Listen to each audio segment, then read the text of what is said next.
It's time for the grand finals here at the Hearthstone Grand Prix live from Austin, Texas.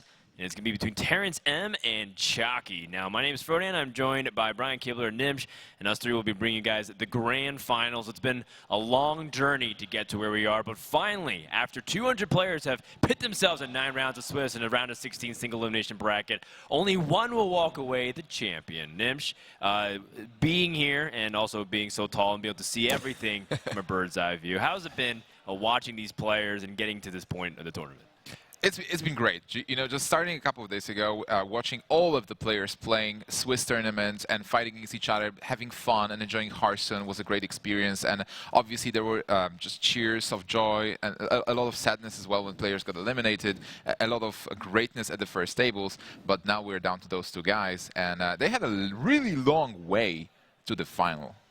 Yeah, I think what's really interesting is that these guys have brought 8 different decks. Even though we have 6 different classes, each of the classes that do get mirrored on both sides actually have very distinct different archetypes. And I think that's a really good testament, Kibler, about like how this tournament just felt like the one to watch right after Wizards of the Old Gods was released, because everyone was not really sure what to expect.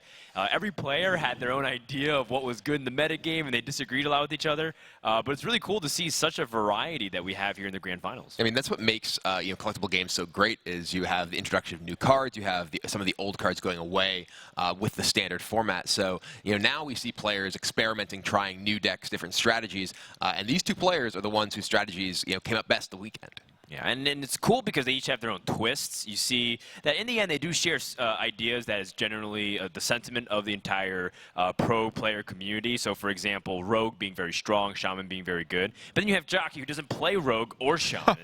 And, in fact, he just plays Priest. Like, why not? And he's just playing all control-ish lineups. Granted, he does have that Warlock Zoo, so it's a little bit different twist there at the end. And, of course, Terrence has his own set of control. Like, Reno Lock was a deck that wasn't really on many players' radar, but now has fully alerted people that it's still very much alive and kicking. I've actually seen multiple versions of Reno Lock in this tournament. We actually saw Eloise playing the Cthulhu Reno Lock as well. Yeah, so that was cool. A lot of variety even within archetypes in this event. Zoff Reno Lock by Pavel was being played as well. But an interesting card that's, well, coming back a bit with the Whispers of the Old Gods is Faceless Manipulator, and Terrence is playing it in both his Rogue and the Warlock. Yeah, the Faceless Manipulator, a great card against control, because then you're able to just basically answer the whatever board, the strongest minion on the board, you can answer with the Faceless Manipulator. And as a result, some cool tech that Terrence has been able to use to get to this finals. Taking a look at how the bracket ended up getting to this point, we've had 16 players all pit into the single elimination bracket. After we played 9 rounds of Swiss, Terrence had to defeat Insanity and Odemian, and then finally J. Billy B. And while those list of names might not be familiar to everybody, you have to understand that he also had to play really tough players at the Swiss in order to get to where he is right now. Yeah, his score was 8-1, so he only lost 1 game in 9 rounds of Swiss, and then he just breezed through top 16. Right, so that's 11 wins and 1 loss. That's an absurd win rate if you think about it. He has to win 1 more. But so does Chakki, who also had a little bit of a rough patch, too. Chakki was in danger of elimination for several rounds in Swiss, as he racked up 2 losses somewhere in the middle of his run. And he also had to go through Frozen, Jasmine, who had to defeat Zalay, and finally you just saw him defeat Peyton, punctuated by those double tentacle forearms, double Reno Jackson. Very, very funny way to end it, but relieving nonetheless for Chakki, who is yet again guaranteed a 2nd place. Now, I do want to bring up a little bit of Hearthstone history. Chakki has placed 2nd in a lot of tournaments so far. He's placed 2nd at an ESL tournament. He's placed 2nd so many times on online. But he's never been able to claim himself as a tournament champion. He's never actually really won anything, in his mind, very significant. So for him to be able to finally take home probably the biggest tournament in 2016 thus far would be massive, not just for the fact that he is the champion, but also because for him personally, he just wants to get a W on the board. I mean, and this is a great opportunity for him to do so. He's been playing tremendously all weekend long. And today, I mean, he hasn't lost a game in the top 8. He won both his top 8 and semifinal match 3 games to 0. Yeah, very convincingly with different decks too, Paladin and the Warrior, showing his versatility as a control player. Let's take a look at the classes to remind you guys of what these two players have, as well as the bans which are in. Once again, we emphasize that there's 8 different decks for 4 decks per player. Very cool stuff. Chakki has chosen to ban the Rogue and finally going back to strategy level 1, right? Chakki's been saying all weekend long he's been trying to ban the Rogue, making sure that he can not die to Freeze Mage as well, and looks like Terrence doesn't have that. Yeah, definitely. And Chakki said this is for the first time probably a good matchup for him overall as the decks go, because the previous ones when he won the 3-0, he wasn't happy with how the decks lined up. But here TerrenceM is playing decks that Chakki should be able to trap, and Shaman is one of the decks he is aiming to trap with his lineup. Which is scary. I always feel like one of these things where when things are very disadvantageous for you and you somehow rise above it, you become this underdog, and all of a sudden you feel like, oh, this might be a good matchup. That makes me feel a little bit uncomfortable for Chakki, because it might be the first series where he might struggle, because if you're unfavored and you've been 3-0ing, maybe it's all backwards. Maybe you're not sure about what actually is favored or not favored. Gibbler. Yeah, things could just sort of flip on their head. Chakki. Yeah. It wouldn't be flipping on its head if Chakki got second place, though. That would just be the storyline continuing. Par for the course. But we'll see. Consistency. We'll see what bans happen for Chakki's side. Terrence choosing to take away that Warrior, and the Warrior's been very dominant, one of the better performing decks for Chakki. Funny, Priest never been banned. A little bit unusual. I think every other class has been banned in this format. I think Priest and Hunter are the only 2 that I haven't seen in this entire tournament. I think we've only actually seen 1 Hunter deck on stage, period. Yeah, that was Kranich. It was Kranich, right. We're confused what the class it is. It's like, wait, what is this? It was a new class added to the expansion, or so you think. I mean, we'll see. I mean, maybe it'll take a little bit of time, but we can find a Hunter down the road for sure. Talking about I'm sure the prelims next week will have something cool. Absolutely, yeah. Hunter may actually make a comeback, but I'm sure both players are happy in a way, because their signature decks, both Paladin for Chakki and Reno Log for Terrence, are online. They will be able to play them and showcase them in the tournament. Yeah, and we'll see how Chakki plans to use his Priest. We mentioned a few times that Priest has been a wild card in the entire lineup, but we'll put that on hold as we get ready to kick off the grand finals with Paladin versus Warrior to kick things off. Yes. In just a second. Maybe. Hopefully. At least we know that the classes will stay, whatever happens. Yeah, which is pretty important, because in last year's standing, the class that you start off with, ultimately you have to keep answering it. So apologies on that. We'll reconnect as soon as possible. But the Paladin versus Warrior, and it's increasingly becoming interesting to me, because I know for a while that Patron Warriors felt really comfortable as Paladin, but it seems to be shifting a little bit. Why do you think that is, Gibbler? I think that the versions of Paladin that we're seeing now, in many cases, have a lot better sort of answers and aren't really as reliant on playing a bunch of small minions on the board. We saw for a while when the Patron Warrior decks had access as well to Warsong Commander, giving all their minions charge. You could really just kill your opponent in a single turn. And now the big Patron plays leave your board vulnerable to mass removal, and Equality or Wild Pyromancer plus Consecration. Well, not the Wild Pyromancer Consecration. That can go wrong. If the the other way around. The Equality plus either of those work very well to clear off Green Patrons. Absolutely. There's also the Doomsayer to maybe stall a bit and give you a couple of turns while you're playing a Paladin to get to those cards to draw them. So there is a couple of viable answers to the Patron board, and obviously you have still weapons to deal with other minions that Patron is being playing. All right, we reconnected. Rope is almost burned. Or will Terrence get his cards back? We're not sure. Maybe he's just been banished to the Shadow Realm. They're gone forever. There's not a card I'm looking at. The floating coin, though. A floating coin? Yeah, we might be back there, but we will not know for a couple of minutes. But Blackwood Brave and Stampeding Kodo.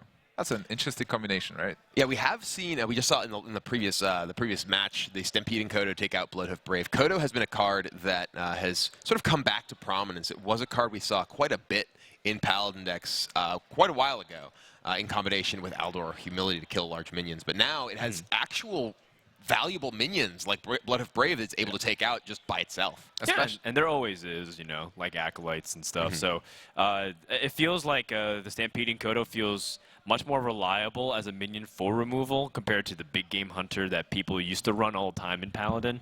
And a large reason is just because if you're going to take the mana to play a minion like Big Game Hunter, you might as well make sure it counts. So Stampede Coda feels like much better. And it's interesting because I remember people really wanted Big Game Hunter changed completely. Some people were even changing its card text to killing other stuff that's not just 7 attack or more. But the mana increase has really seen a lot less play. Same with the Iron Beak Owl. In this case, the last time I saw an Iron Beak Owl was actually when Lothar was playing a Tempo Mage, and he played a Faceless Summoner, and it actually summoned the Owl. And I was like, wow, that's actually like what is the card? I think that's like the worst case scenario I think possible. Yeah, people tend to play Spellbreaker now instead of Iron Begal, but only in the control decks when we actually draw a lot of cards. Yeah, generally you don't see the Owl in aggressive decks quite like you did before. I mean, we did see Crazed Alchemist sort of break out as the anti-Doomsayer replacement in Zoo decks this weekend. Yep. Okay. Well, I guess now that we have an opportunity to breathe before the match actually begins officially, we're going to restart the game real quick. Do you guys have any predictions of who is going to take the series between Chakki and Terrence Kibler? I kind of have to go with Chakki here. I think that Chakki's lineup does seem like it goes matches up very well against Terrence's, and frankly, we do know the first matchup here too, and I think that does favor Chakki's Paladin against Terrence's Warrior. Yeah, I think the longer you can keep that Paladin alive too, the better. Even though there still is access to that Shaman from Terrence. If he gets that first win with the Paladin up against the Warrior, it puts him in a really good position for the rest of the series, because then you can line up whatever you feel like is best. I'm not sure if he feels like Zoo is good against Shaman. Maybe he has some Priest tech there to kill it. And then from there on, just keep countering. That would put Chakki in a pretty good position, but we've seen matchups where it doesn't look good on paper, end up going the other way, but that's part of what the card I actually would probably favor Terrence here, not only because of Shaman, but also because of the Reno Warlock.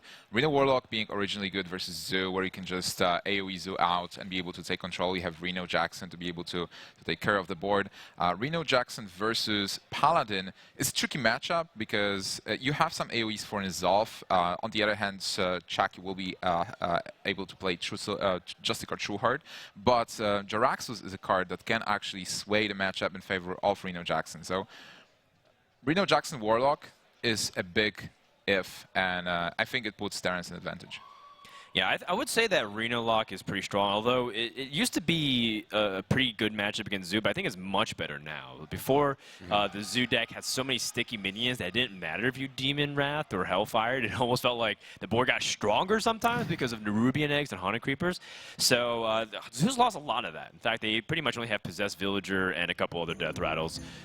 Speaking of which, by the way, it looks like we just go straight into game number 1. We're finally ready, so thank you everyone who's been watching along with us. We have the Paladin versus the Warrior to start things off, and Chakki is going to be on the play turn 1. With the early game hands here, looks like Terrence is going to be trying to go for some ability to control the board. Maybe if he has an opportunity to get some Patron Flood too. But until then, Chakki's going to stick with a very similar plan of just hero power passing, trying to control the board if he needs to. I mean, Chakki's hand here is not great. He has some cards that are good at dealing with sort of typical aggressive minions. Doomsayer, obviously, good against dealing with an opponent who's trying to flood the board early. But most of his cards here are fairly situational in terms of their value as removal, and doesn't really have great tools to play any kind of proactive game. Yeah, it's quite slow. He probably needs to pick up True Silver Champion to be able to play something on the floor, and then maybe follow up with Kodo. On the other hand, Terrence, he has a weapon and he has free drops, so he should be able to apply some early pressure to be able to pressure the Paladin. The overall plan from Terrence is to pressure all the time to be able to catch Chakki off guard without healing and be able to finish the game with either a patron board that's unanswered or to finish him with a Grommash Burst. All right. Wow, choosing not to hero power at all, giving 0 flexibility for his opponent to be able to get value off an Acolyte, or in another scenario, being able to damage itself to get value off a Battle Rage.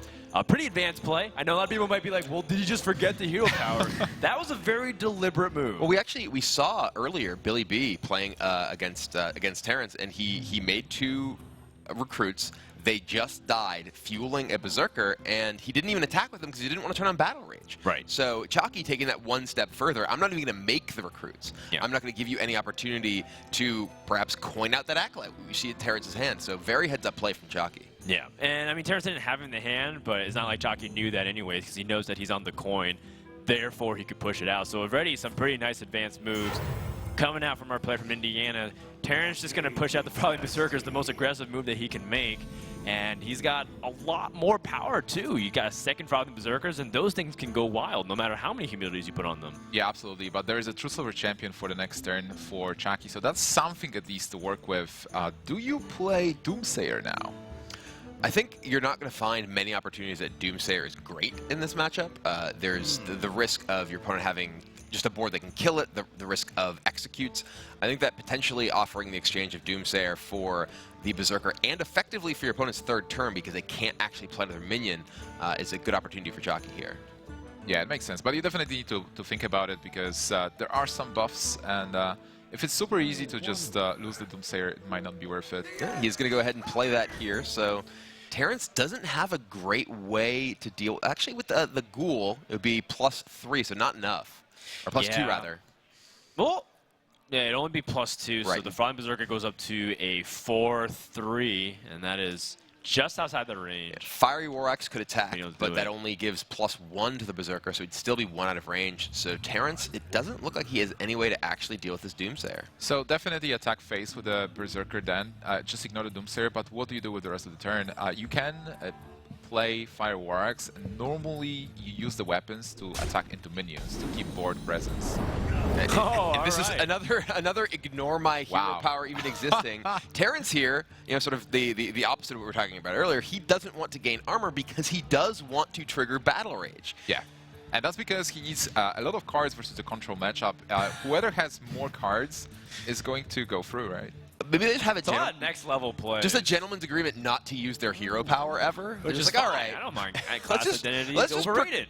Pretend these don't exist. I want to clarify this is not a rule in the final. They can use their hero powers if they want to. I don't know, maybe they just agreed to it. The two of them just had a conversation like, you know what? Let's make this interesting.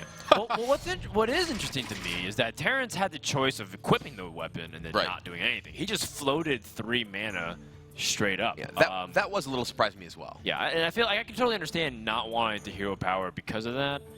But at the same time, are you afraid of an acidic swamp ooze? Are you afraid of, you know, Hearthstone? Like, are you afraid of some of these cards? And if so, if so, then when do you ever plan on playing this weapon? Because it's later in the game, they're also going to be prevalent. I think he was mostly afraid of ooze. Chakki is playing 1, right? Yeah, we do know that Chakki does have swamp ooze. And another turn with just go, Terrence. Play no minion, play no weapon, use no hero power. Maybe he's just still disconnected. I mean, he's deliberately ending the turn. You know, I have casted a game a few months ago where one player pretended to disconnect and tried to fool his opponent and actually was playing the game entirely and then won the game anyways. He passed like the first 3 or 4 turns by pretending to disconnect. It was pretty next level stuff. I highly recommend you go check it out. And again, with another pass. I've seen this happen a few times, except it's usually Priest healing their own face and passing. Yeah, you got to bluff the Frost Giant. You got to heal your own face. Oh, you're right. You should bluff the Frost Giant. You bluff the Frost Giant. You heal your own face. That's why you do it every time. Otherwise, your opponent knows they don't have Frost Giant in your deck. If Terrence wins this game, this is probably one of the most next-level games I've ever seen in Hearthstone. I'm just trying to figure out, like, why is he not doing anything? Well, this is an opportunity to play War Axe where it won't be killed. He gets at least the value of 1 swing of it, kills the Justicar True Art, and now he's going to start armoring up. Yeah. Because he's taking that damage, Battle Rage is active. But he just gave Paladin a couple of turns to draw cards. A couple? It's turn 7. It's 7 mana crystals. And it's not even just 7 mana. It's like he's given him every turn before that 6 crystals, 5 crystals. Right. And it's just like it's gotten to the point where there's been a lot of passivity, and I feel like there's 2 lines that you can go with in a matchup like Patron versus Paladin. There's either very aggressive, if you have the equality, you have it, but I have to flood the board, or there's this line, which Terran has taken, and I'm going to be super conservative and make sure to pick my timings, and then make sure to, when I do go in, it's going to be overwhelming, you can't stop it. Yeah, he's basically saying, I'm going to have more cards, I'm going to have more threats than you have answers. It's kind of like a Miracle Rogue approach in a way, where it's just like it goes in spurts. Like, sure, it's kind of like parrying back and forth. Maybe the True Silver hits a minion here, and you draw a card there. But in the end, all of a sudden, it's going to go from 0 to 60 real quick. And hopefully that catches Chakki off guard. But I mean, Chakki, I don't know how much he will be caught off guard because he knows too what Terrence is trying to pull off here. Chakki has time, it seems, and this is turn 8. So if he would have the Ragnaros, he could just play it. Like this is getting dangerous for Terrence as well. Yeah, Chakki's deck has a lot of powerful late game threats. He has both Ragnaros. He has Sylvanas, Karin, N'Zoth, Tyrion. So as the game does go on, it's not like Terrence just has infinite time to try and wear down Chakki's removal. Chakki has ways to actually close out the game himself. Yeah, and I think Chakki doesn't want to have to use Dakota in this position because Stampede Dakota with 2 humilities, it feels like you have a better opportunity to utilize that, especially if there's Bloodhood Braves in the deck as well. You might not even have to use humility. So instead, he chooses to use one of his 2 consecrations and just try to use the hero power to challenge. The more you can play these hero powers, I mean, it adds up over time, having these 2/2s in terms of stats. Unfortunately for him, they are, in fact, 2 1/1s, which makes him a lot worse against Whirlwinds and Wild Pyromancers, and that's the kind of card that Patron Warrior has a lot of, and in fact, that Terrence has a lot of in his hand. It's true. It is true. It's really interesting to me because it seemed like Chakki's hand wasn't that good in the very beginning, but now it's improving, and all right, he still has answers. Well, this is the beginning of the March of the Patrons. Terrence cross his fingers and hope that Chakki can't answer it, and there is no equality. Yeah, but he has a weapon equipped, so... I mean, the use of that Consecration earlier, though, does mean that he doesn't have... If he does use Consecration here to kill the second copy of Grim Patron after he uses his weapon, he's kind of out of great ways to clear the board, other than Pyromancer with the equality. He still has a Spellbreaker, so he can kill one of the dwarves and silence the other. That is definitely an option. Yeah, and the question becomes whether or not Chakki can deal with just 1 patron. He knows that the True Silver Champion can deal with 1 copy, and also he went a little bit light. You saw that he could go for a lot more patrons. He's got 2 Whirlwinds in the hand. He's got some other stuff, but right now this is more feeling out what the Paladin would do in this situation. He also can use the Stampeding Kodo if he wants to hold on to his Spellbreaker and also generate minion with a little bit more health. Because the Spellbreaker does get eaten up by the Fire Warrens. Yeah, absolutely. It looks bad for Chakki, actually. It looks bad for Terrence, because Terrence probably hopes to bait out the removal that we talked about, but it's not being baited out. Okay, he picks up the equality, though, and I think that's where Chakki feels really confident, because he dealt with the first wave of patrons. He's got the equality, so it feels like no matter how big the board is, he's going to be able to answer that. Yeah, it seems so. Like, he has everything for now, and still he has Forbidden Healing to heal himself up if something happens. So what will be the move for Terrence? He still has a second patron that he was planning to use if the removal is out, but Chakki has so many cards. I mean, here, Terrence, Chakki's still at a very high life total, so Terrence doesn't have the ability to really threaten too much burst. He did just pick up Grom, which, if he is able to get some more damage in, could be particularly threatening.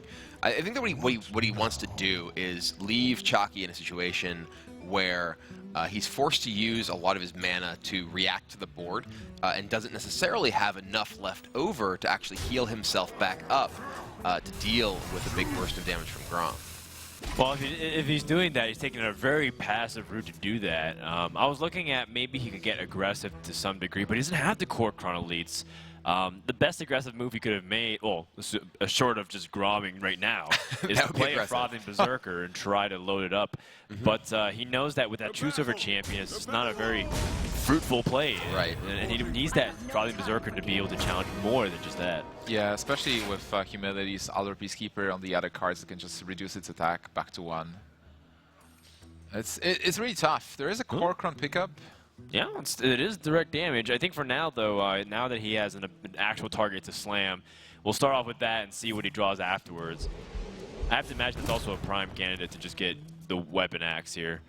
Inner Rage increases the damage potential a bit, so Grimash now it's 12 points of damage. Does that mean he wants to go for it now? He can keep 1 Whirlwind for Grom, but he can choose to play another wave of Patrons. He can kill off the Sylvanas right here, play Grim Patron, Inner Rage, Whirlwind. I think what he might want to do is maybe keep Grom Inner Rage and pick another Inner Rage to have this like number that Chakki will not be playing around. Like, what is the maximum damage potential that he can pull off here? Well, if he does play, if he plays the the Patron plus Whirlwind. And the thing is, he can actually just theoretically play Patron plus Whirlwind. Doesn't necessarily even need to use Inner Rage, because that board kind of threatens a similar need for Chakki to use his removal to clear it, which leaves him with more tools to possibly actually have burst here as well. But he is going to go ahead and fire off the Inner Rage, making a board that definitely demands an answer. Yeah, he's going to go for the Patron creation here. I think Terrence has also really taken his time to think it, but he's cutting it very close to the rope. And I've seen my fair share of Patron players mess up a little bit because of that, so a little too close for comfort, if you ask me. Well, for Chakki, it's a very easy play of Pyromancer with equality. Yeah, I imagine that is what we will see, because this is the second Grim Patron, so he no longer has need for these board clears to ensure that Terrence can't get this massive board presence. Sure. And then he can start hero powering again. And all of a sudden, the Paladin hero power not so bad against that warrior deck. You force him to use some more whirlwinds, but it's not the end of the world. Battle Rage, he can finally use it to draw a card. And this is actually what, in many cases, when you're playing Patron against a control deck, you're kind of trying to set up. And I think that Terrence just felt that it was getting a little too long. He needed to do something, and then he pulled the trigger on those Patrons, and then immediately thereafter drew Battle Rage. Okay. Well, he still had a lot of cards in hand anyway, right? Like the Battle Rage, if he draws like 3 or 5 cards, it will be troublesome. Okay. So he chose to... I was originally thinking that he was battle raging for 1, so that way he can use Fiery War Axe and Korkron to start getting really aggressive, push 7 to the face, put him at 14, and then have Grom as a potential way to kill. However, that all went out the window, and now Terrence is staring down a Ragnaros. A good thing he kept that execute, though. Yeah, he has activators, he has an execute as well. He can deal with this board, but I still try to find a way to win afterwards. How do you kill Chakki from 21, where Chakki has both heals and answers to the minions? Which just has to have 1 minion stick to the board and then hit it a couple times. Then it'd still be okay. I guess Terrence is really afraid of that Truce Over champion threatening minions here. Now that he has Bloodhoof Brave, maybe he starts using his Whirlwind and start climbing onto the board, because he does have the Grom in hand. Well, he could have played potentially Pyromancer alongside that Execute and saved Whirlwind if he cared about that, if he was going to play the Brave as well. Oh, you're right. So it's a little, that was another option that he possibly had that turn. And I mean, he's frankly under a lot of pressure. Yeah, he's at only 14. at, arms up to 14. There's 4 minions the other side of the board. And a weapon. And Chakki's going to keep making more. And there's N'Zoth. Does it actually get anything yet? I think there was the Sylvanas. So. Yeah, but honestly, there is no role in this deck. But that by itself, yeah, 5/7 and a 5/5. And this is something, a lot of players, when they build their N'Zoth decks, and frankly, when they play their N'Zoth decks, they try and just maximize, like, oh, I want to get more. I want to play this and get more and more. I need a full board full of Death Rattle minions.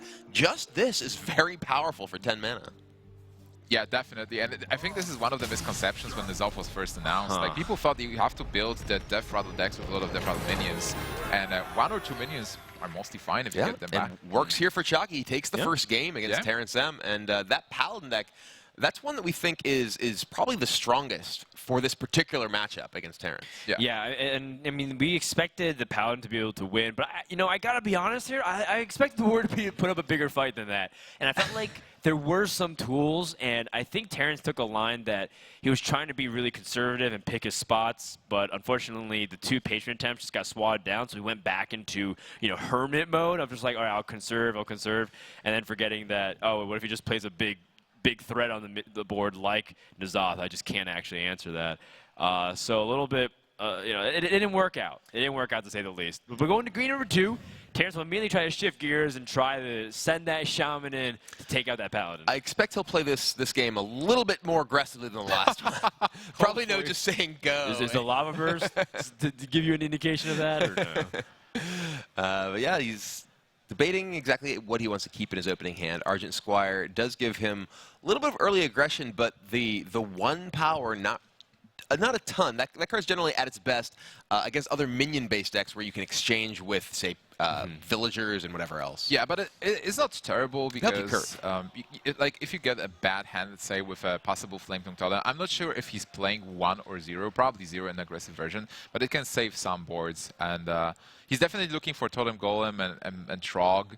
And even after he plays the Totem Golem, he will have enough mana to play the Argent Squire. So Yeah, definitely. Missing a turn 2 play as a Shaman, and you have the hero power, it's so much missed damage and opportunity. You really want to try and get that Totem Golem early on. Even if you have to play like an Abusive Sergeant on turn 2, that's still fine.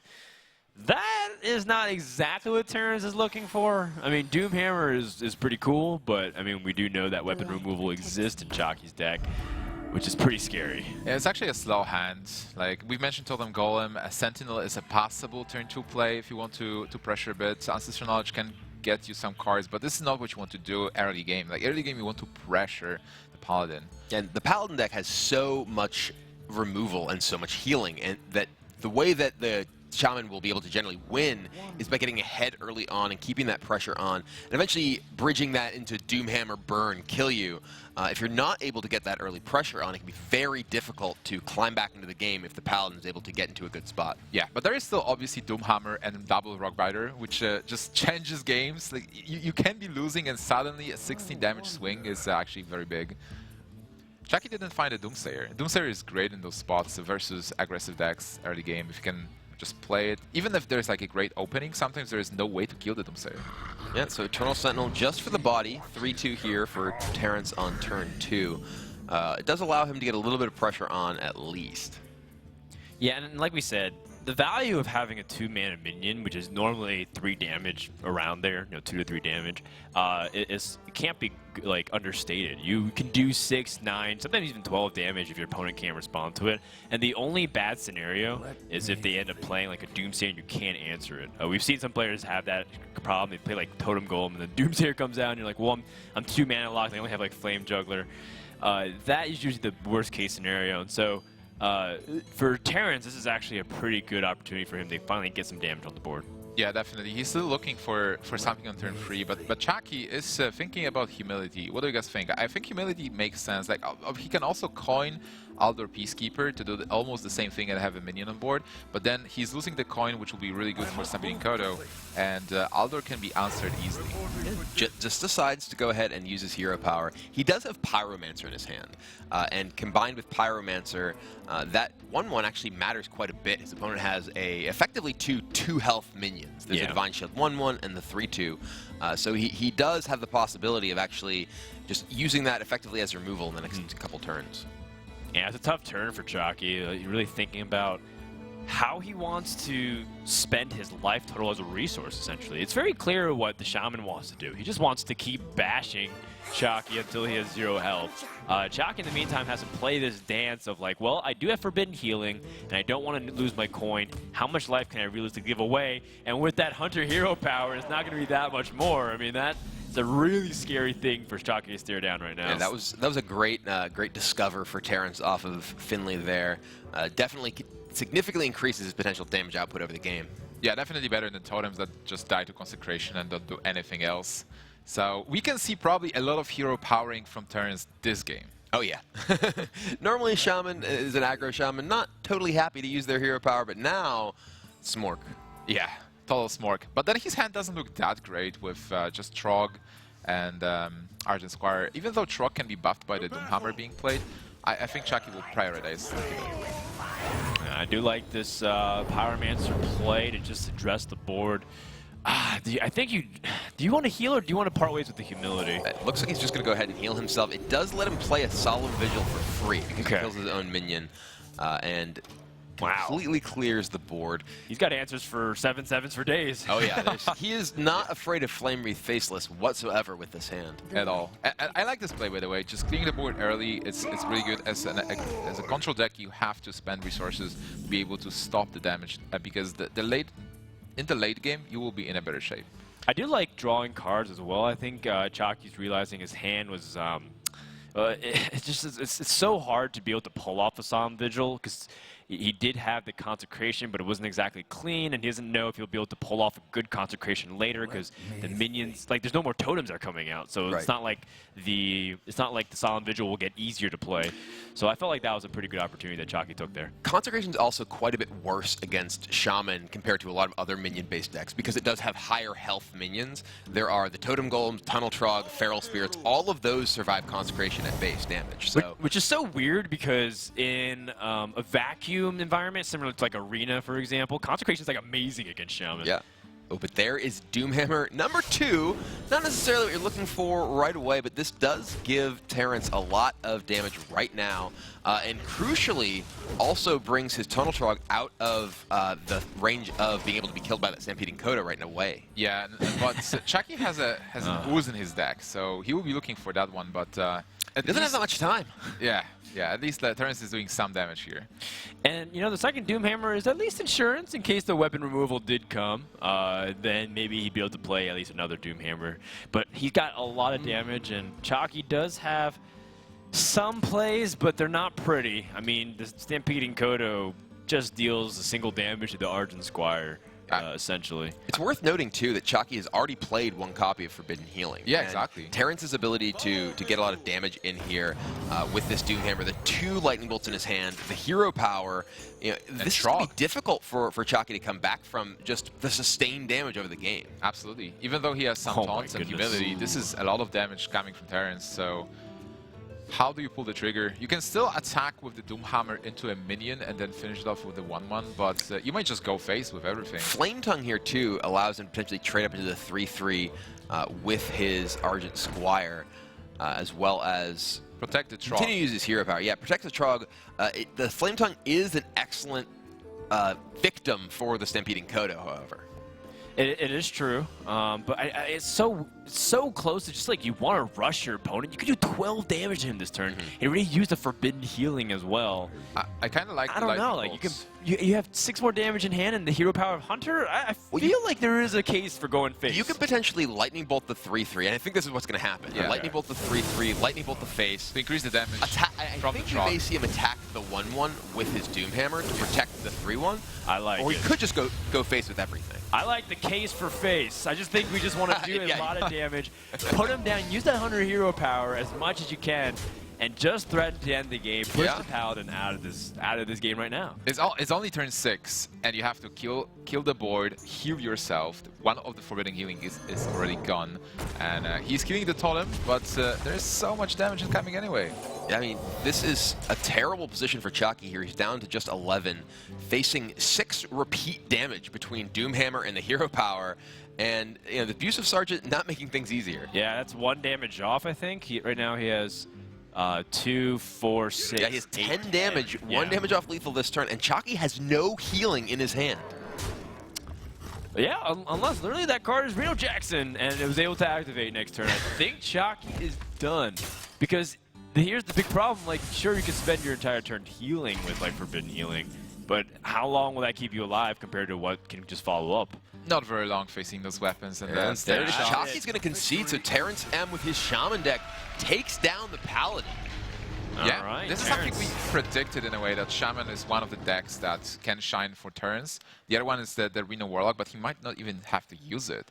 What's the next deck that Chakki can bring? Chakki has still a Priest, and He also has a Warlock. A Warlock. I think the Zoo Warlock probably is Chakki's best chance to fight back. You don't have cards like Implosion anymore, which gives Shaman so many fits because they're not usually running the Lightning Storm.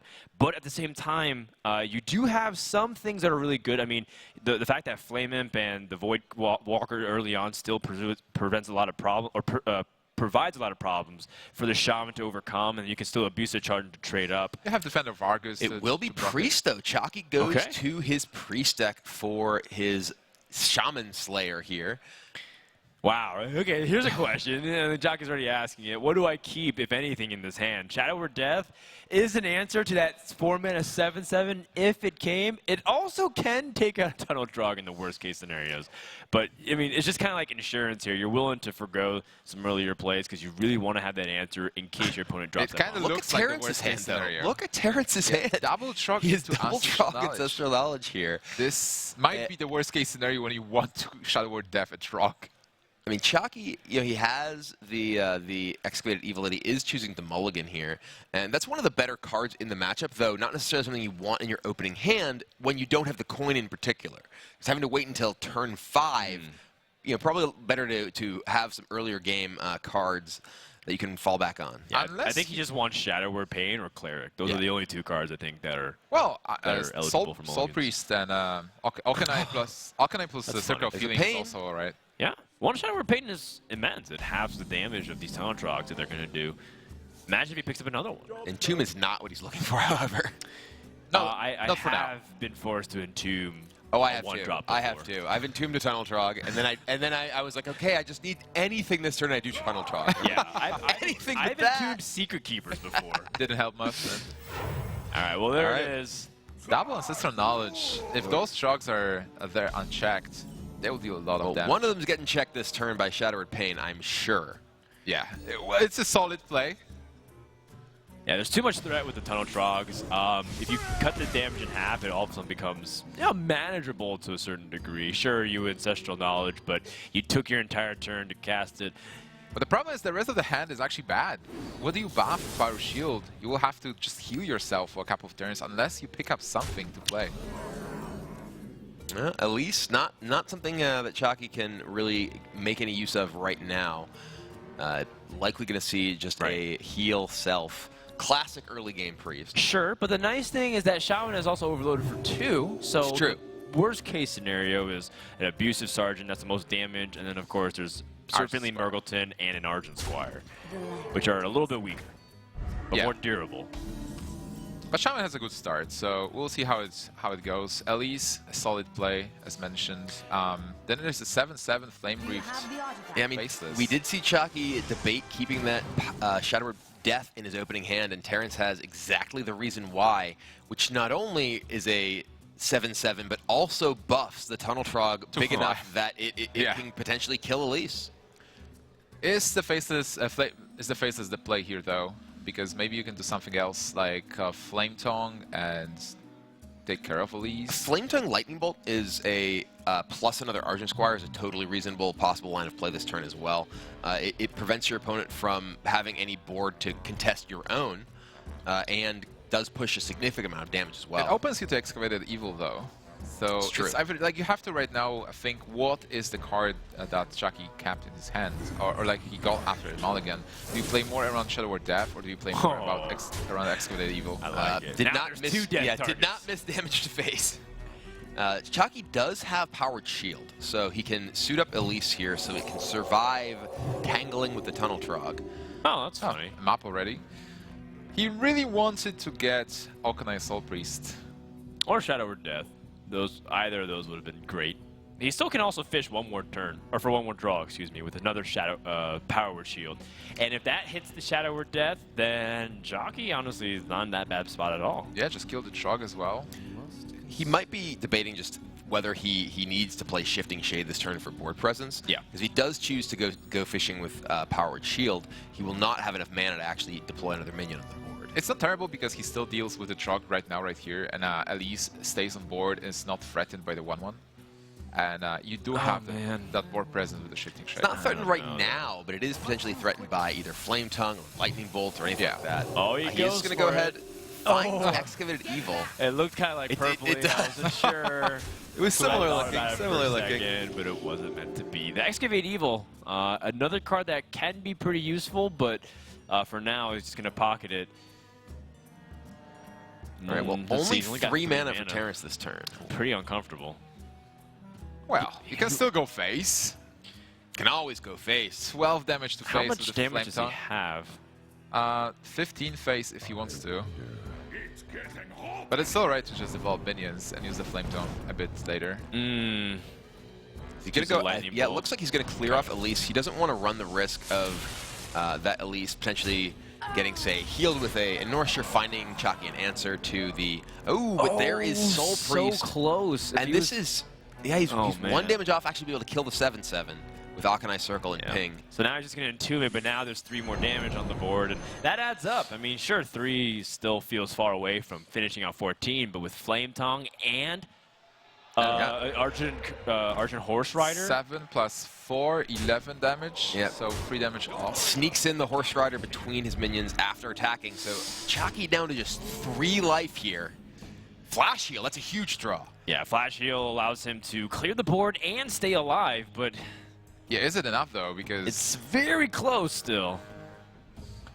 I see that he probably has to either go Arcanine and clear, or he can try to play Excavate Evil and wait it out, but I don't really like either. I mean, he can plays. Flash heal himself, Right. then play Arcanine Circle, ping your guy if he wants, which leaves him at a reasonable life totals, so he's unlikely to die immediately to burn. yeah, the problem is he will then have to kill his own Arcanine because he will not be able to heal. Right? It'll be a 3-1, so I think it's very killable. Yeah, it's easy. It's easy to deal with at that point, and I think, yeah, we're gonna see exactly that. Arcanine Circle, ping off your Divine Shielded minion, leaving himself out of range of anything this turn except for a 2-shot combo. Doomhammer. Do we see Doomhammer? Do we see Lava Burst? Yeah, those are all possibilities. He can go fishing for it too. With And there's the Ancestral Knowledge as well. And the card is Sir Finley. It's not bad, So but first he'll go fishing. You can still get the Lava Burst. Ooh, Amazingly. just minions. Yeah. So you Finley. Which plays perfectly into Excavate Evil. Yeah, I mean, Chakki has answers to minions. He was, had this 1-turn window that he had just 8 life to work with. What will we find off Sir Finley? Maybe you'll take the Mage Hero Power or the Hunter one. Either Lifetime? one would be great. Lifetime is right as well. Yeah, Lifetime is great. Druid Hero Power is also okay. The worst ones are like, the Warrior, the Priest, and Paladin. Even the Rogue isn't too bad here. It would be okay. It's Okay, gonna be pinged. Very so reasonable. this lets him kill the Arcanine, which does unlock Chakki's ability to heal, but he doesn't have any bursts in his hand. So Chakki, is going to. The Flash Heal though.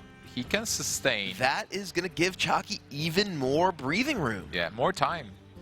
But he is not able to clear this board. So Excavated Evil is out of the question for now. What do you play? Do you play Sylvanas because it's the biggest minion you can play? Or do you go for Shifting Shade and Flash Heal and heal yourself with Lesser Heal?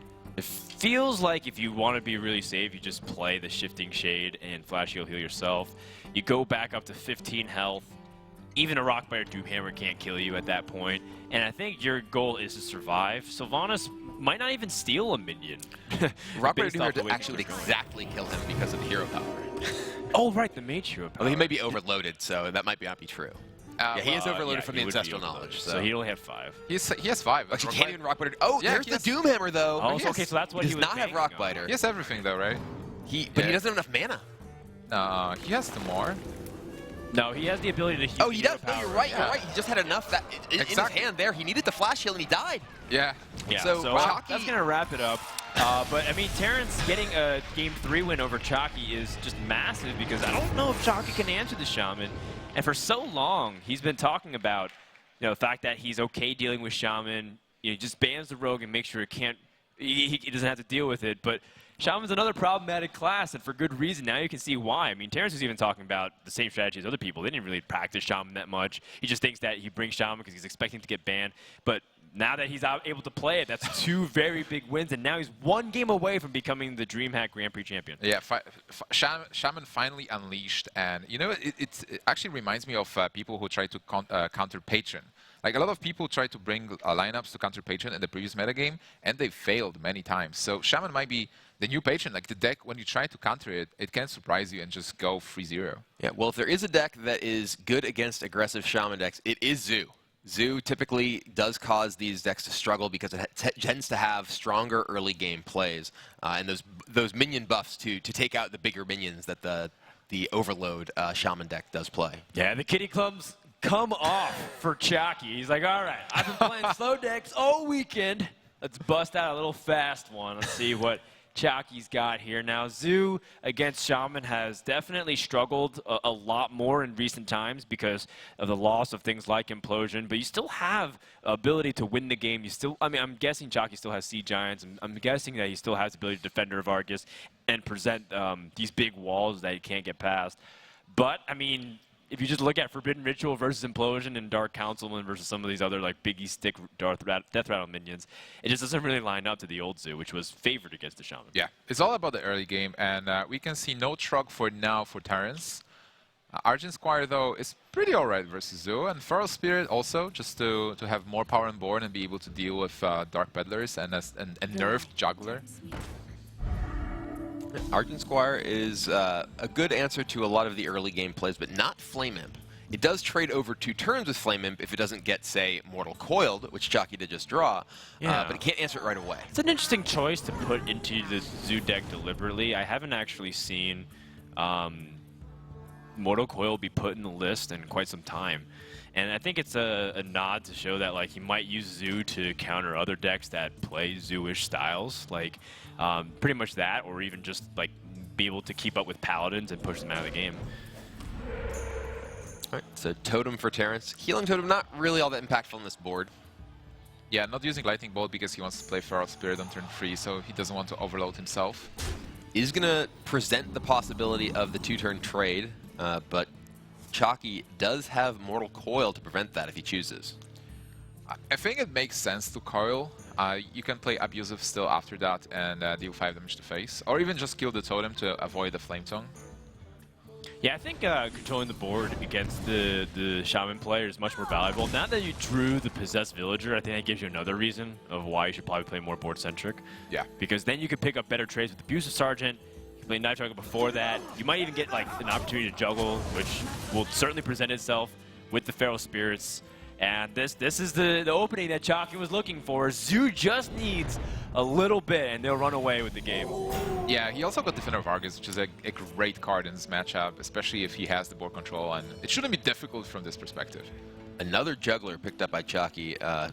Not quite as powerful as it used to be. Can't necessarily by itself trade into some of these things, but does offer some knives thrown. Here it's actually a little bit awkward. There's no particularly high-value knife opportunities. Right now, if he were to trade into the board, he'd have 2 different 3 attack minions, assuming he'd Abusive Sergeant, going into those 3 health minions as well. Possible face damage if you hit it one. So, and also you prepare, for Defender of Argus next turn, so should be right. Do you guys remember if there was Lightning Storm or Elemental Destruction in the Shaman list? I don't believe there was any. I don't think we've seen one that I can recall, at least. So he does get 1 juggle to face, wasted juggle on the Spirit Wolf that does get attacked down. And now Terrence is overloaded this turn. He can play a Trog and Lightning Bolt or Lightning Bolt Rockbiter here, but he's falling behind, and this is exactly the style of Zoo opening that makes it difficult for the Shaman to come back. I think Trog and Rockbiter is a bit better because then you will be able to play Doomhammer next turn and try controlling the board with the swings. He's just going to go ahead and Hero Power, though. Okay, so I'm guessing he's still going to go on the Doomhammer plan, but if he plays a Tunnel Trog, it still just dies to the board, and he probably doesn't like that fact. In fact, he can use Doomhammer to control the board initially, or if he's drawing more burst, maybe he just goes for phase. But I think right now, Terrence is not looking very optimistic about his chances and just going to play it very conservatively. What do you think about just Forbidden Ritualing this turn if you're in Chakki's seat? I mean, you it. just... He may even... Oh, he can coin Juggler Ritual. Yeah, he's going to get all kinds of throws here. Yeah, look at this. He's just going to go ahead and create a huge board. And like we were saying, the Shaman aggro decks don't typically have much in the way of board clear. Yeah, this board cannot be answered. So many knives. And it's almost done. Like, he also has Leroy, so he will be able to play it next turn if a minion is being played. So, looks pretty good for Chakki.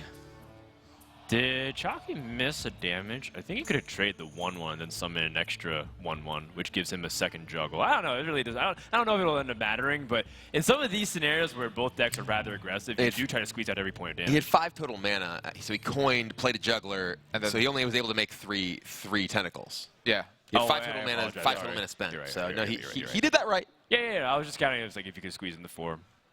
You're correct. Well, in this case, Terrence. He's still stuck in the same position as he was before, except now he's working with just 18 health. Does he have any way to actually just win the game with Rockbiter and Burst over the next couple of turns? So if he goes Doomhammer 4th face, what happens? He gets attacked for 10. So bad. It's so bad. There's a 23. If he say draws the second Rockbiter, then he would have actually he'd only have 22 even over 2 turns if he draws a second Rockbiter. Yeah. So there's no possible 2-turn lethal even with the perfect draw for Terrence. So he has to try and do something to come back on this board. So he uses the spells and plays the Chalk to be able to answer the situation here, keeping the Reviver for later. I guess at this point, you just have to try and play for the board, but you're just so far behind. You know Zoo benefits off of this so much. Power overwhelming. 10 damage in the hand. You can't play all of it, though. Okay, so he's got 4 damage off. 1 mana off. 8, 12. 12 damage right now? No need to rush, I guess. Yeah, just going to go ahead and send those minions in. And like we were saying, you know, there's not much that this Shaman deck can do from this kind of position. Chakki has all that burst in hand and control of the board. Feral Spirits does complicate matters, though. It's something, but with stems the bleeding. Power in Leroy, isn't that enough, though? You spend 3 damage, it's 11. Yeah, it will be off. I think it's 11 damage to face. I wonder. I don't really see like how he could really climb back without a Lightning Storm, because you know, you're also expecting cards like Direwolf Alpha. I mean, let's just assume that Chakki doesn't have a Leroy Power Overwhelming Burst. You're just thinking about like what you can do to climb back onto this board. So he has to use Lightning Bolt in order to help stabilize a little bit. And there's just so many ways that Zoo can punish from this point on, let alone some of their big bombs like Sea Giant. Another ritual. And it's worth noting, Chakki hasn't even life tapped yet. This has just all been with the cards he's just naturally drawn. There's a Direwolf Alpha. That allows him to just battle through this board Summon more easily. tentacles as well, why not? And just like present the threats, and Chakki is pretty close to tying up the series, unless Terrence can whip out a magical AoE spell off the top of his deck. And the last deck for Terrence will be his Reno Walk, so the tables might get turned. Chakki will get a shot, though. Yeah, gonna reduce the damage on the board a little bit, but All right, dear. all right, we get the point, Chakki. It's like, he's dead. The man has a family. This is a very cool version of the deck, by the way, with Leroy and Soulfire. This might actually tip the scales for the next mentioned combo. Yeah, I mean, he has, you know, we saw a lot of interesting tech decisions from Chakki in that deck. You know, not only the Mortal Coil to give him a little bit more game against other minion-based decks, but also the Soulfire, like you mentioned, for even more burst, which can be very important against a deck like Reno Lock. Exactly. Yeah, I think one of the things that people really don't look at Zoo, they look at Zoo and they think minions and they don't think spells. So a card like Soulfire is very surprising, but at the same time, Terrence knows Soulfire's in the deck, so it's not necessarily like as surprising. And a deck like Reno Lock only benefits from more information. In fact, part of the reason why I underestimated Reno Lock as well as a bunch of other players is that the meta hasn't settled yet. And the Control Warlock style always gets better with more information because they know the ranges of what they need to play, how much AoE, how much defensive cards, how many taunts they need, and then like how they tap accordingly. They're usually one of the slowest to adapt to the metagame, but with full information, I feel like Terrence has some of the tools that he needs, and he already knows what to prepare for against Chakki, who's going to game number 5. The winner of this takes it all between Chakki and Terrence. Who is a better Warlock? That's a big question. And the better one is going to take the trophy and the main prize. We were saying, you know, at the start of this match that these are, you know, 2 players who brought 8 different decks to the table, and you know, while these may be the same class, they're definitely very different styles. Chakki looking to curve out quickly, put the pressure on. Terrence looking to take the game late and win through powerful board clears and individually strong cards. Chakki's zooming and enhancing. Look at him. He's just hunched over. He's super focused. Oh, yeah. The VLPS stare down. Trying to channel all of his inner focus to be able to figure out the right plays. He was looking at this mulligans and even thinking about what to keep, but I mean, at this point, like, it doesn't really feel like you can complain. Flame In, Bandark Peddler are some of the best 1 and 2 plays you can have. This is a tough matchup for Chakki. He has 1 shot. If he wins, it will not look like it was tough, but in theory, like, he needs the perfect curve. And no answers from Terrence. Terrence was looking for that Hellfire at least. Forbidden Ritual, another interesting card in the Reno deck. Ooh. So he has some answers. Yeah, Hellfire's a big deal. There's only 1 copy of it in the deck, and he managed to find it. Both players here, though, have pretty strong draws. Chakki with the Flame Imp to open, and a good Peddler into Imp Gang Boss to follow up. Yeah. Giant can actually be very tricky with the Forbidden Ritual being played, if it gets played. That's hilarious. You're right. The Forbidden Ritual's like, yes, I can finally climb back on the board. And oh, no, I summoned a Sea Giant. What have I done? Forbidden Ritual, spend all your mana, summon 1/1s, summon a Sea Giant for your opponent. This is interesting, actually, because the Voidwalker is usually just the best of these, but in a matchup where your opponent isn't necessarily fighting with small minions, doesn't stop much, he takes the Boar. Yeah, you just need to kill him before he drops Reno. It is a card that can have power whelming attached to it in case you need to have it in a pinch. Nice. Because he's anticipating his opponent potentially life tapping, and sometimes you have power whelming, but it sits dead in your hand. And sure, you have like a minion like Direwolf Alpha, but sometimes you need to go face. And I think that card was really hard to pick out from the Voidwalker, which is just much more value on paper. Ooh, and then that would have been incredible last turn for Terrence. The Doomsayer would have allowed him to just really threaten Chakki's board. Although he did actually have the Direwolf Alpha that could have cleared things up fairly easily. Coin for the Twilight Drake does give Terrence the biggest body on the board. For now, it looks like it's alright for Chakki, actually. He still has a lot of minions. Hellfire doesn't fully answer it and even puts Terrence lower. So Terrence needs to find that Reno Jackson for turn 6. If he finds it, he might just steal the game right there. If he doesn't, Chakki has so much burst. He still has Leroy. He has Soulfire in the deck.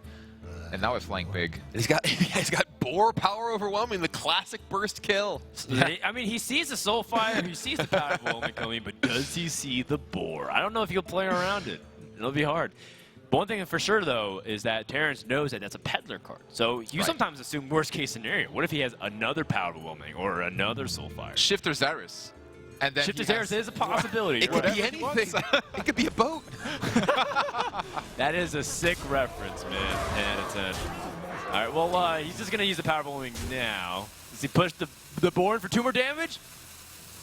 Weave in some Boar aggro. There it is. Boar. Yeah. Terrence is already down to 13. Chakki has him on an incredibly fast clock here. And yeah, Hellfire, he puts down to 10. Yeah, Hellfire doesn't actually deal It doesn't with even board. clear. Yeah, there's still a small imp and a 2-1. That board might be able to sneak in 4 damage, which is just as good as Soulfire. Or without you not discard a card. So is Hellfire the only option you have here? Hellfire puts him down to 9 life, still leaves 3 power on the opposing side of the board. So you're down to 6, so you're dead to Leroy, and Leroy is for 5 mana. There's 5 mana for Chakki next turn.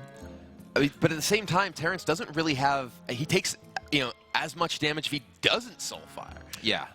Or Hellfire rather. I think that's his only realistic option here. So if you kill the 2/4, it's you still take too much damage. If you kill the wolf, is similar. Oh, situation. man. Oh wow, just a Shadow Bolt. Shadow Bolt. Oh Shadow no, the wolf? changed his mind. Yeah, these are the times when the Reno Warlock, or just Control Warlock in general, really miss cards like Dark Bomb, because it just doesn't let you squeeze in the other plays that are much better. Just tosses in the Abusive Sergeant. Please give me some health. Oh, but that actually is that he can 5, 7. He could activate Gormok by attacking it. You can also just play Abusive Sergeant and do it. Isn't that 11 This damage? is, I think That's this 11, is very though. close. 4, 5, 6, 7. You're right. 11 damage. So close, and it's a good thing that he didn't Hellfire. The best part is that Terrence actually has only 5 on the next turn, so he will not be able to play Reno Jackson even if he has it. You're right. And there's no like Sludge Belchers left in the deck. So only, Left in standard. only possible Shadow Flame. Yeah, again, just go straight to the dough. I don't care anymore. It's like at this point, Chakki says, "There's no way you can have the Reno Jackson. Even if you Hellfire, you die."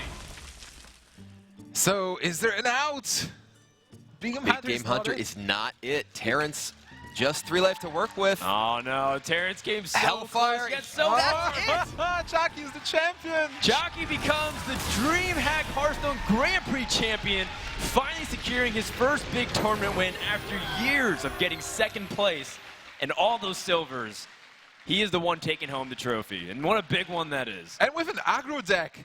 He was playing Control all till this time, and in the end, he just took the aggro deck and went for face. Yeah, till the final Chakki. moment, he was playing Control, and then just when push came to shove, he said, "All right, you know what? Time to roll up the sleeves, kidney gloves come off, and it's time to play some good old-fashioned Zoo." Chakki's going to join us for a quick interview, and a congratulations indeed. He's going to be receiving $8,000 as well as 25 Hearthstone Championship Tour points. Chakki, man of the moment. It's everything you've been waiting for. How does it feel right now, this very moment? You're not the final boss anymore, man. Holy shit. I actually won. Wow. You did, man. Is this mine? This is Yeah, yours. here you go, man. Here you go. It's silver and under review. Well, no longer, actually. We should have painted that gold.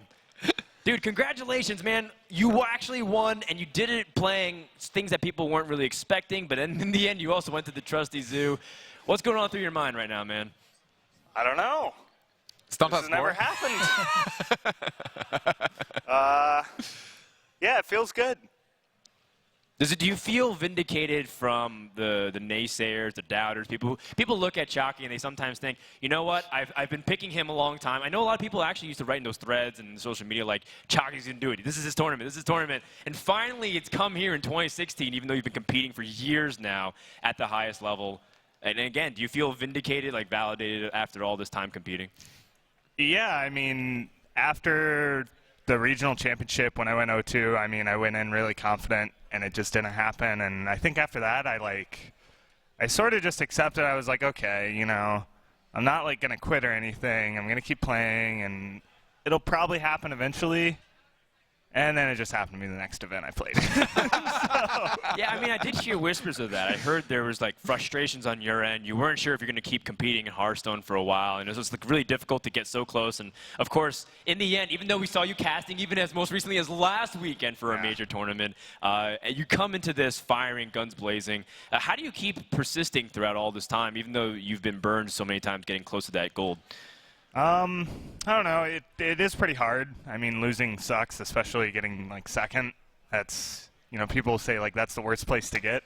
So, yeah, even though, you know, it's decent money getting second and all that and like keep top 8ing and all that, but it just sucks to not win. And so this means so much to me. Like, it's like proof that, yeah, you know, I can do it. Absolutely. Now, going up against Terrence in the finals, you were saying that you felt good about this lineup, although I got to admit, man, the Shaman was a little bit scary at first. Yeah. What was going through your mind as the series was unfolding? I mean, I came into this tournament knowing that Shaman is a deck that can essentially 3-0 any lineup. So, I mean, my teammates and people would be like, oh, your lineup seems a little weak to Shaman, but I actually cut Rogue out of our lineup. There was supposed to be Rogue as the 4th deck. That's what Nostum and Flo and Frank ran with, but I put in Zoo, and they were like, "No, that sucks." And everybody said that, dude. Everybody was saying Zoo sucks. I had like this weird list where I had like these 4 1-ofs. There's like Crazed Alk, Soulfire, Mortal Coil, and I don't even remember the last one. Stone Tuskboard. God bless Stone Tuskboard, man. But yeah, I mean, Zoo it performed so well for me this tournament. So did Paladin. Priest got the job done when it needed to, and so did Warrior. I mean, I was very pleased with my lineup. Just, again, a huge thanks to my friends for coming up with it. Like, completely their credit. I wasn't the one to be like, maybe we should play Priest. That just kind of happened in a... Yeah. That's an amazing feat, man. Everyone's talking about Shaman and Rogue being the decks of the tournament. And even when they look at the Warriors, they're talking about the more modern versions of Patron or Temple Warrior. Chakki, you stuck with the good old classic Control Warrior. You played, you know, Zoo. You stuck to your guns, but you also brought some of that new stuff with the N'Zoth Paladin. My hat's off to you. I don't have any more questions. Nimsh, Kibler, I've been hogging pretty much all this time with Chakki. You guys want to talk to him about anything? I only want to say that, and ask you, how did you feel about this Zoo versus Reno Lock matchup? It's definitely favored for Zoo, but it's just like Reno Lock's that deck where if they draw correctly, you can't beat it. So when I saw him mulligan 4 away, I was kind of like, okay, this is probably really good. I thought about not playing around Shadow Flame, but I'm like, I think I can easily get it done playing around that. And I mean, around turn 4, I knew there were just no outs for him, and it just closed out. All right. So it wasn't a matchup that you can win when picks fly. No, it definitely was a good matchup in my favor. So was Zoo versus Shaman. I mean, I knew even when I was 1-2 down that there was a good chance, but again, Shaman is a deck that can kill anything, and Reno is a deck that can also just kind of draw perfectly and kill anything. All right, Kibler, I'm going to give Chakki the final words, but do you want to say to him anything to Chakki before we send off everybody here in the No way, tournament? man. Winning sweet. Congratulations. Woo! High five. A+ for Chakki. Takes his first Premier Tournament win. Congratulations. $8,000 as well as 25 Championship Tour points. And that is, of course, going to go towards the summer season. So hopefully we'll see you back there for prelims. Until then, we are done here for the first stop of the DreamHack Grand Prix. We'll see you guys next time in DreamHack Summer in Sweden. So from Frodan, Nimsh, Kibler, Noxious, and Lothar, thank you so much everyone who's tuned in. We'll see you guys next time.